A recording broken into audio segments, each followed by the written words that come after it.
Në sheshin qendror të qytetit të Lushnjës, përpara bashkisë, është përkujtuar sot një nga aktet historike që dëshmon kontributin e hershëm të patriotëve lushnjarë në shpalljen e pavarësisë. Në 27 nëntor të vitit 1912 në orën 10:20, flamuri kombëtar u ngrit në Lushnjë, duke i paraprirë dhe aktit zyrtar në Vlorë, vetëm disa ditë më pas. Në ceremoninë përkujtimore morën pjesë qytetarë, përfaqësues të pushtetit vendor, deputet dhe figura të tjera publike.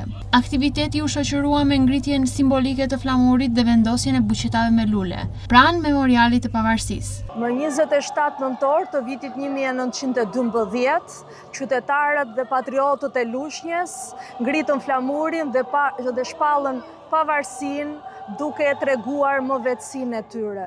Dhe sot, 113 vite më pas, në mënyrë simbolike, ne ngrem flamurin për t'i treguar mirënjohje të gjithë atyre patriotëve që kontribuan në identitetin kombëtar të Lushnjës, por edhe të gjithë Shqipërisë. Më lejoni që të uroj të gjithë qytetarët e Lushnjës gëzuar festën e flamurit. Sot është një ditë e veçantë për Lushnjën, është 113 vjetori i ngritjes së flamurit në qytetin e Lushnjës. Mirënjohje për gjithë familjet lushnjare që 113 vjet më parë bën të mundur që të shpallej pavarësia edhe në Lushnjë, ku më pas delegatët e Lushnjës u bashkuan në datën 28 në Vlorë. Mirënjohje për gjithë popullin lushnjar, për gjithë sakrificat e tij për shpalljen e pavarësisë. Aktivitetet e tilla jo vetëm rikujtojnë momentet kyçe të historisë tonë kombëtare, por edhe forcojnë ndjenjen e identitetit dhe krenarisë për brezat e rinj.